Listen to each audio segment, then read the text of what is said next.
Alright, folks, we're back. Street Disciples Radio, like we never got them left, because it seemed like we didn't. We actually have our, I guess, second and third guests of the night on the line, and they go by the name of the legendary names of Kwame and Dane. What's going on with you fellas? What up, yo? All right. Hey, now why the formulation of these particular 5 artists? How did all 5 of you get together?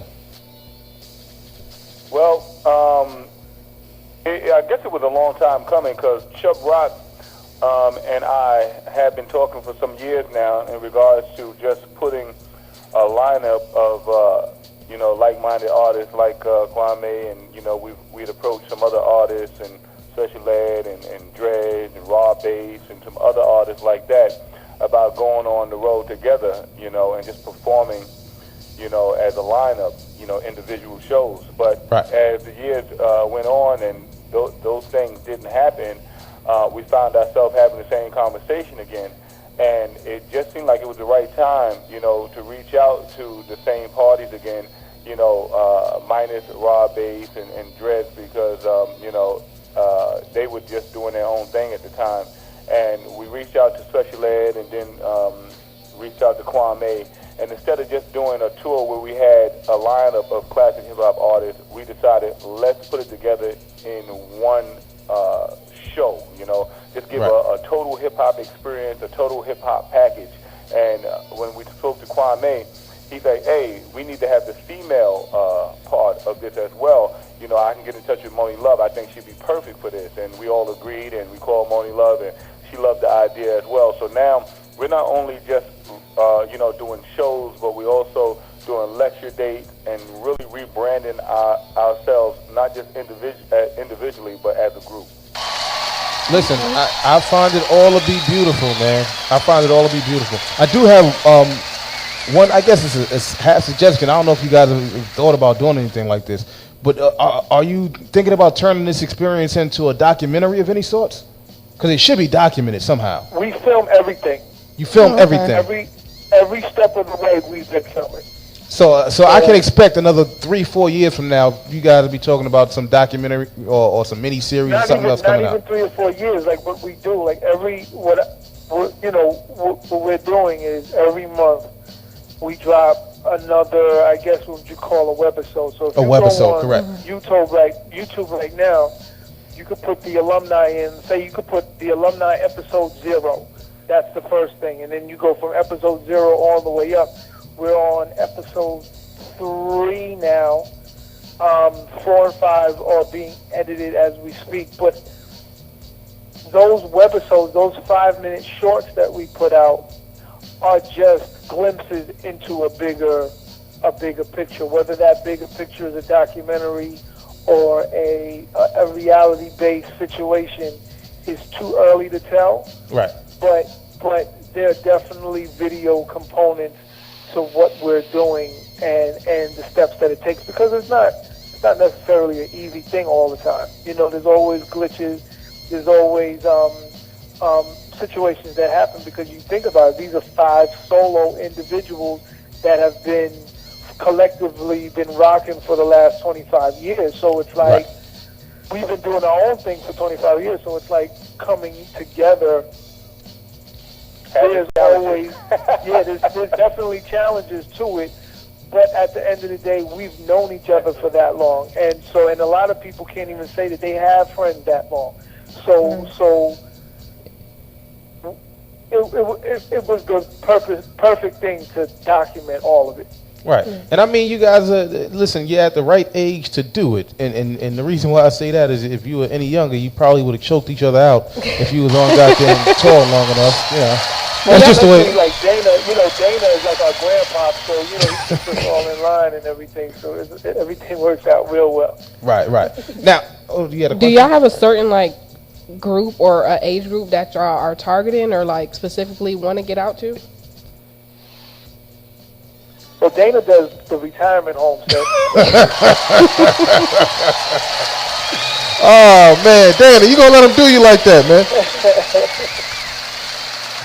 Listen, I'll say it like this, though, and this is one thing I will give each of you, and I can't give everybody this, or maybe I've just been lost in the research a little bit, but none of you seem to be sour. And now, personally, like you've heard me state already, I'm not really too fond of the music that's out now.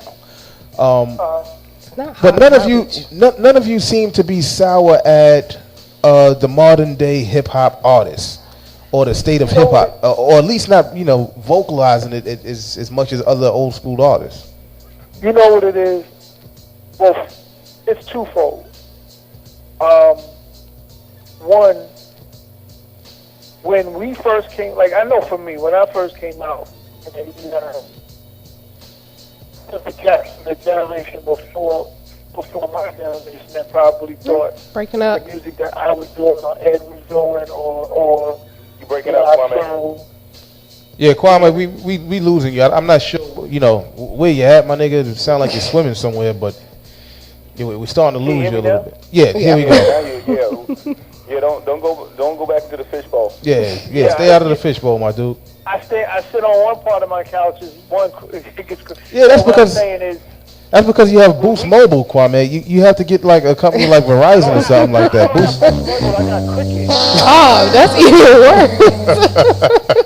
worse. Oh man. All right, but go ahead. Continue on. I'm saying when we first came out, you could have had the elements like Furious 5, Sugar Hill Gang, that whole era, getting on the era that came after them. Right. So it's now who are we to judge a newer era? My only thing is, if you're gonna rap, say something. Indeed. If you have a platform to talk and to speak in front of millions of people, give me one record where you say something.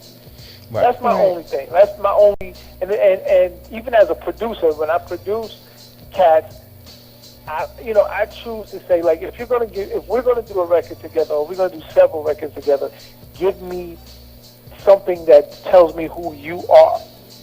Right. And outside of that, it's gonna be what it is. So it's like, you try to elevate it, and I think that's one of the things for the alumni. Like when you're asking about what age group, we are of a certain age group, but I know that young kids, I know that people in our age group look for good music and pure hip hop. You know what? You'll be very surprised that the internet these days has preserved music better than no other. I mean, literally, you have kids running around 8, 10, 12, 15 or whatever who probably know more of your songs than some of the older folks, because they get to hear it online and it's very accessible. So I mean, it's a negative and positive to it. Yeah. But I see that so much. I see little kids reciting words to old ass songs. Like, how the hell do you know this song? My brother's like, they 10 and they know every Michael Jackson song ever.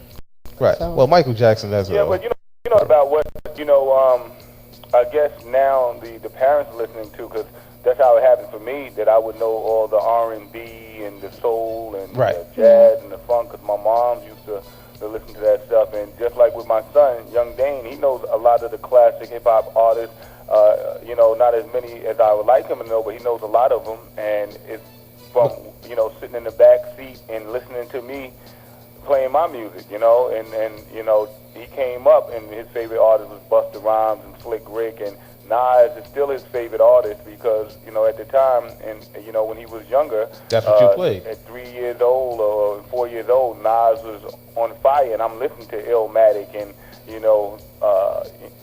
all of the projects that they had out and things of that sort. So that's how it's happening now. And even my young cousin here, all he listens to is Naughty by Nature and Leader of the New School and all that type of stuff right now, because it's something that attracts him to that music, even though it's classic and it's old school, that they still don't provide with the new music, because like Kwame said, it seems like they're not really saying anything, most of them are talking about the bottles and the stripper right now, and it was about 6 years ago, not even 6 years ago, 5 years ago, I said these artists were making records about anything. It's like if they had on a gray and black scarf, like my gray and black scarf, my gray and black scarf, it's like whatever, whatever they see, that's what they're talking about. But I love that